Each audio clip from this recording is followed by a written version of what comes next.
Hey, good evening to you. Mark Sutton with HurricaneTrack.com here. Quick update. I am now in Gulfport, Mississippi. You can hear the echo of my hotel room.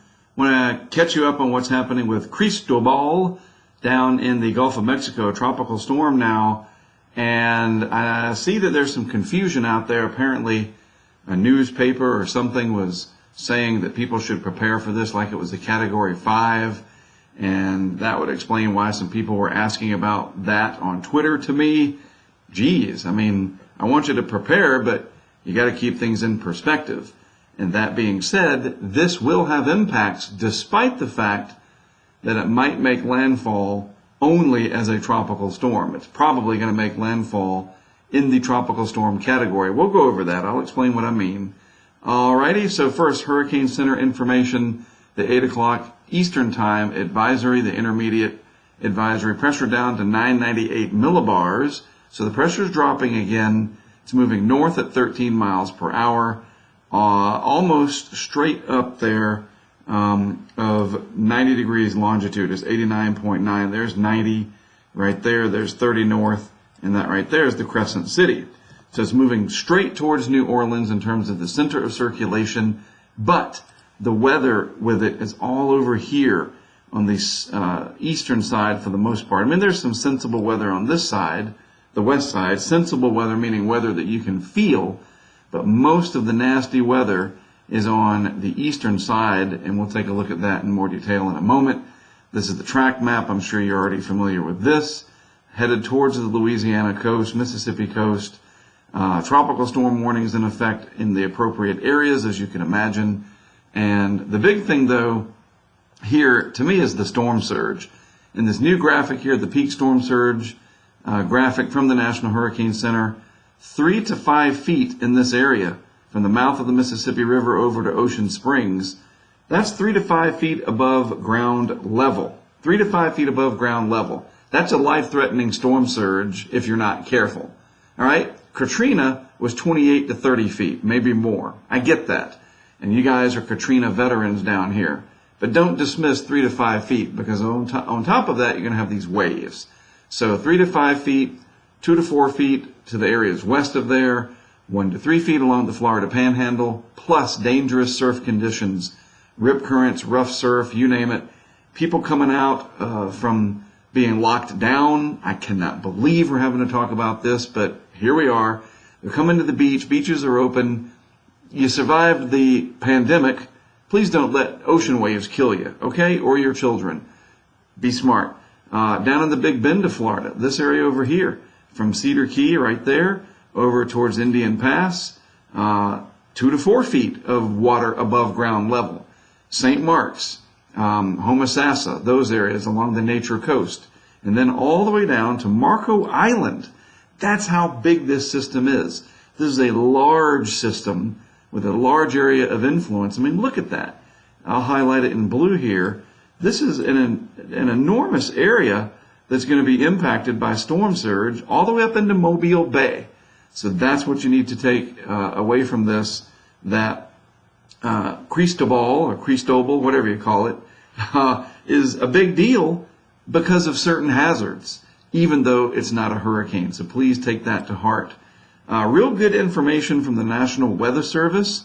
You can put in your zip code or your location if you don't know your zip code. So Gulfport, Mississippi. You can type that in, and bingo, on the landing page, that right there is what you want.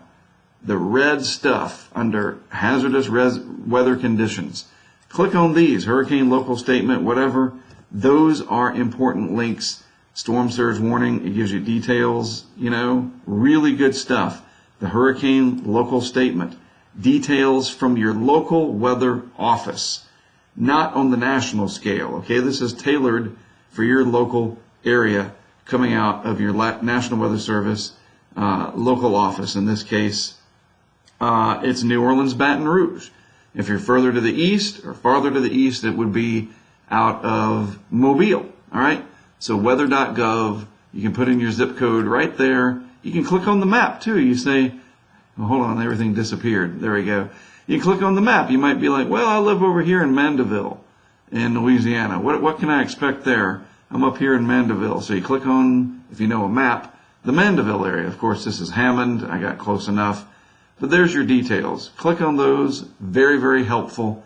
Please keep that in mind. All right. Very broad, large system here. But don't let that fool you. There's a lot of energy out here. A lot of energy. And it's spread out over a large area. So think of it this way. Instead of a cruise missile coming in, and it blows up a certain small area with incredible ferocity, it's more like an area being carpet bombed over a wider area. Does that make sense? Trying to put this into perspective. Maybe you don't know what we're up against here. You're new to the coast. You're dismissing this, that it's a lot of hype over a tropical storm. Well, you're darn right, because I need you alive on that side of the screen, or there's no reason for me to be here.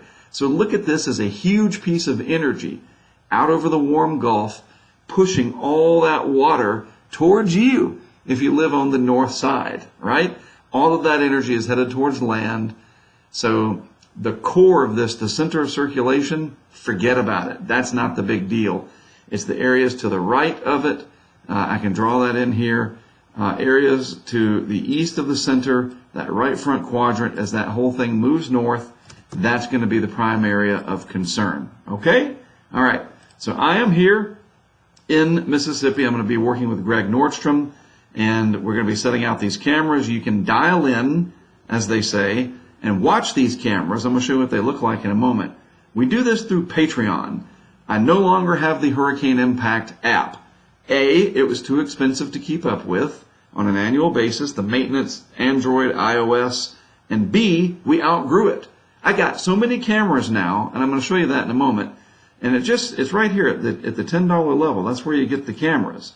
And $25, you get more benefits. You can read these, check it out, and see what's up. But even for $1, if you can say, you know what, Mark, I can do $1 a month. That works for me. Maybe upgrade to $10 during a storm, and you can downgrade as your situation allows. That's the beauty of Patreon. It's also power in numbers. What do you get? Well, you get me, because this is how I pay my bills, but then you get this. And that's what I put right there. This. I can't put the URL in there. You'd go to it, and you'd be like, whatever. People would, right? So this is what the dashboard looks like. There's my vehicle cam. You go full screen. The vehicle cam. These are the raw feeds. We have a YouTube version of the vehicle cam that has layers on it with GPS info, other annotations that our good friend and one of our patrons, actually, Mike Cornelius. He's one of our patrons, the guy that's doing our YouTube version of this. All these other cameras will have 6 plus the vehicle cam. So cams 1, 2, 3, 4, 5, 6, all through there, those will be active. My Twitter's embedded in here. We've got the radar, and then the members. These are our different members, John and Martin, others throughout the day. These are all of our patrons and our supporters. That's what you get if you become a supporter. It's like a cooperative, more than a membership. You know what I mean? I'm not selling anything. It's a co-op. We all get into this together. You help me, and in return, I can help you. We will be working with the media, hopefully WLOX out of Biloxi, WWL in New Orleans, and on a national scale, the Weather Channel. And I'm able to do this because we all work together. That word, crowdfunding, that's how this works. All right, so I just wanted to mention that, and that's how you get involved. So I got to go pick up Greg, so I'm going to shut my pie hole and get moving. The vehicle cam's on right now, so whether or not you're a patron or you're watching on YouTube, either way, you'll be able to see what's going on. We will leave that vehicle cam up 24 hours a day as long as we have a signal. All right? All right. You guys have a great rest of your evening. I'm going to go out and start getting to work. I am Mark Sudduth, HurricaneTrack.com. I'll see you from out there.